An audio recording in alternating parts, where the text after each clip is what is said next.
নমস্কার, আশা করছি আপনারা সবাই খুব ভালো আছেন। আমার নতুন একটা ভিডিওতে আপনাদের সবাইকে স্বাগত। আজকের দিনটা শনিবার, এখন রাত ওই 9:30 মতো বাজে।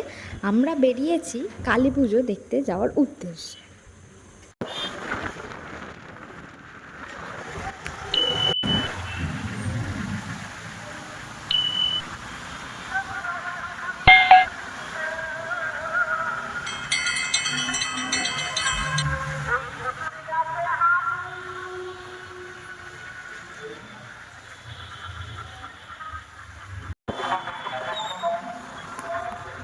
আমরা অবশেষে পৌঁছে গেছি। এখানে ওরা বাইকটা পার্ক করবে, তারপরেই আমরা হাঁটতে হাঁটতে মন্দিরের ওখানে এগিয়ে যাব, কারণ অনেক ভক্তরা মায়ের পুজো দিতে এসছেন এবং মাকে দর্শন করতে এসছেন।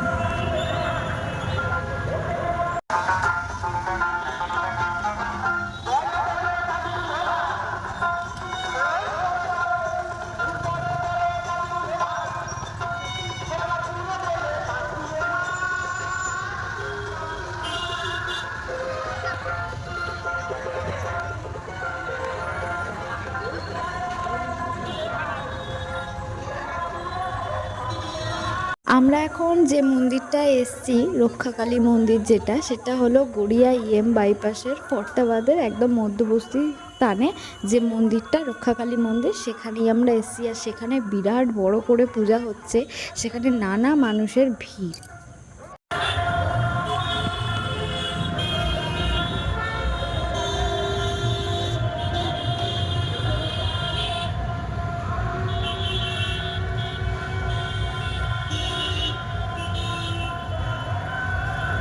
আপনারা দেখলেনই যে বাইকটা পার্কিং করে আমরা আস্তে আস্তে হেঁটে হেঁটে মন্দিরের দিকে আসলাম। তো বেশ অনেকটাই হাঁটতে হলো। এখান থেকে মন্দিরটা দেখাও যাচ্ছে। আর এখন যে জায়গাটায় দাঁড়িয়ে আছি, সেটা মায়ের পুজো উদ্দেশ্যে যে পাঠা বলি দেওয়া হয়, সেই জায়গাটা এখানে করা হয়েছে।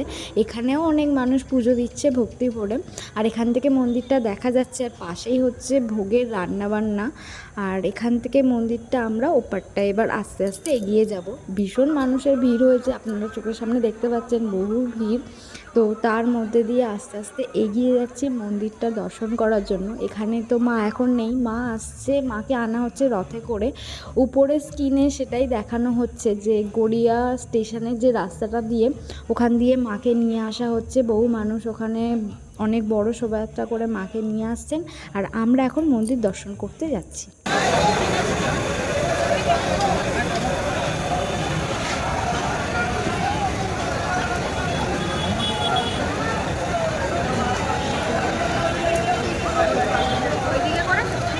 বড় কড়াইতে যে কিছুটা রান্না হচ্ছে, সেটা মানে তাড়াতাড়ি আর কি সিদ্ধ হবে না চাল ডাল, তাই জন্য মানে ঘন্টা 4-5 সময় লাগবে কিছুটা রেডি হতে।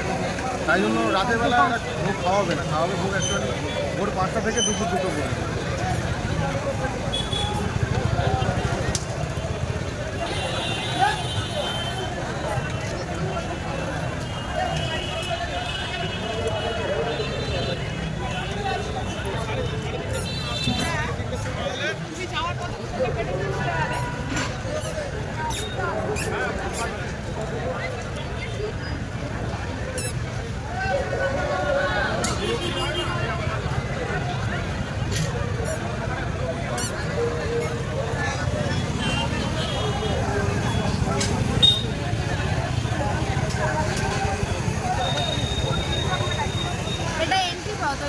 সবাই লাইন দিয়ে আছে পুজো দেওয়ার জন্য, এইখান দিয়ে যাবে।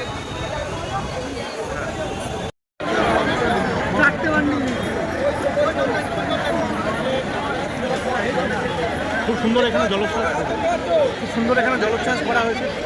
যারা যারা আসছেন দর্শন করতে মাকে, ছোলা বাদাম বাতাসার ব্যবস্থা রয়েছে, রসনা জলের ব্যবস্থা রয়েছে।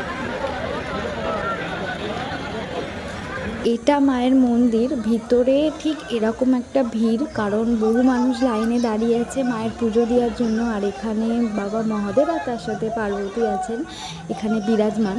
আর তার সাথে ভক্তগণরা এখানে দর্শন করছেন। আর তার সাথে মায়ের জন্য যে পুজো সামগ্রী, যারা পুজো দিতে এসছেন তারা কিনেছেন, এখানে সব কিছু রাখা হচ্ছে। যখন মা আসবে তাকে সাজানো হবে। প্রচণ্ড মানুষের ভিড় আপনারা দেখতে পাচ্ছেন, আমাদের ঢোকার তো কোনো অপশানই নেই, তাই আমরা একটা ব্যারিকেডের পাশ দিয়ে দেখছি। আর অনেকটা ভিড় ঠেলে এগিয়ে এসে এক জায়গায় দাঁড়িয়ে মায়ের মুখটা এখান থেকেই দর্শন করছি। ভীষণ ভালো লাগছে, বড় শোভাযাত্রা করে মাকে নিয়ে আসা হচ্ছে, সেটাই স্ক্রিনে দেখানো হচ্ছে, লাইভ চলছে। দিনটা ছিল 11ই এপ্রিল শনিবার, সেই দিনকেই মায়ের পুজোটা ছিল। আর এখানে ইউটিউব ফেসবুকেও লাইভ দেখানো হচ্ছিল। আপনারা যারা এই এরিয়ার মধ্যে থাকেন, বোড়াল, গড়িয়া, তারপরে কামালগাছিয়া, সেখান থেকে আপনারা হয়তো জানেন এই পুজোটার বিষয়ে। এই মন্দিরটা অনেকই পুরাতন, বিশেষ করে 100 বছরের বেশি তো হয়ে যাবে বা কম না, আমি অতটাও ডিটেলসে জানি না, কিন্তু কিছু কিছু মানুষের কাছ থেকে শুনলাম, তাদের সাথে কথা হলো।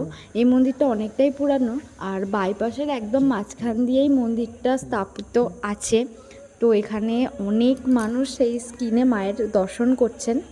নিরানন্দ করুণা মাগো আনন্দময়ী, নিরানন্দ করুণা। মিছে কেন তর্ক করো,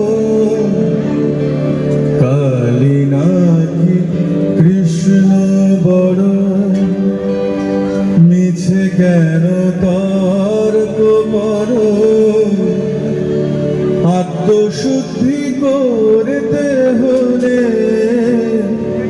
কর্ম তরির হারটি ধরো, কালী নাকি কৃষ্ণ বড়, মিছে কেন তর্ক করো, কালী নাকি কৃষ্ণ বড়, মিছে কেন তর্ক করো, আত্মশুদ্ধি করতে হলে কর্ম তরির হালটি ধরো, কালী নাকি কৃষ্ণ বড়।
আপনারা দেখলেনই যে বিশাল শোভাযাত্রা করে মাকে নিয়ে আসা হলো মন্দিরে, আর এখন মন্দিরের ভিতরে মাকে স্থাপিত করা হয়েছে, সেখানেই মাকে সাজানো হচ্ছে।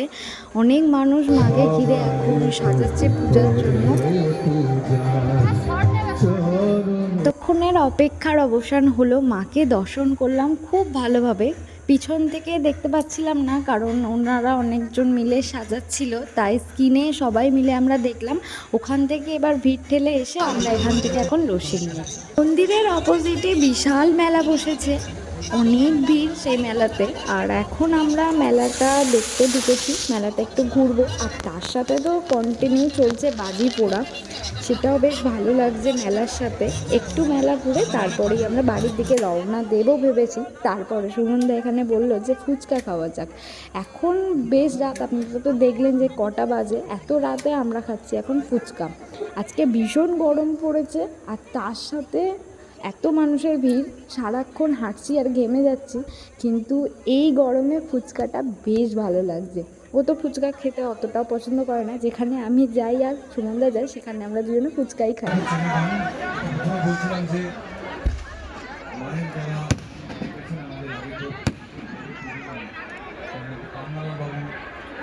ফুচকা খেয়ে ঠিক কি খাবো এরকম সময় একটা ভাবছি, তখনই সামনে পড়ে গেল চৌহান চাট। আপনারা তো দেখেছেন যে আমি যেখানেই মেলায় যাই, যখনই পাপড়ি চাট খাই, চৌহান চাট থেকেই পাপড়ি চাটটা খাই। কারণ এখান থেকে খেয়ে আমার এত ভালো লেগেছে ফার্স্ট টাইম, যে আমি যতবারই পাপড়ি চাট খেয়েছি ততবারই চৌহান চাট থেকেই খেয়েছি। আমার ভীষণ ভালো লাগে।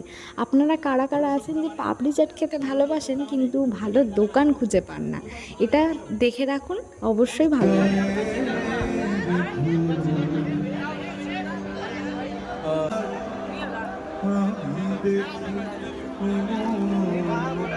তুমি দেখো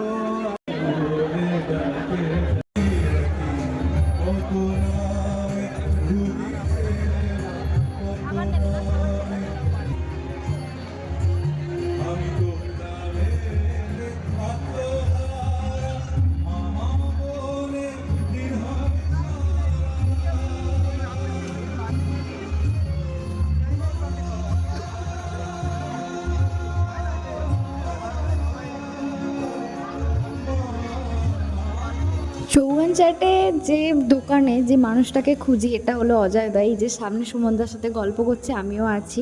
তো এনার থেকেই ফার্স্ট আমার চৌহান চাটের পাপড়ি চাট টেস্ট করা বলতে পারেন। আমি যতবারই যাই ওনাকেই খুঁজি। তখন ও ছিল না, যখনই এলো অজয় দা তখনই চিকেন কাবাব নিল, আর তার সাথে যখন ওই পিৎজাটা রেডি করছিল, ওই পিৎজাটা ওনারই বোনের দোকান স্টল দিয়েছে, সেই পিৎজাটা এখন আমাদের জন্য রেডি করে এখনই দিয়ে গেল। এটা এখন আমরা সবাই মিলে খাবো।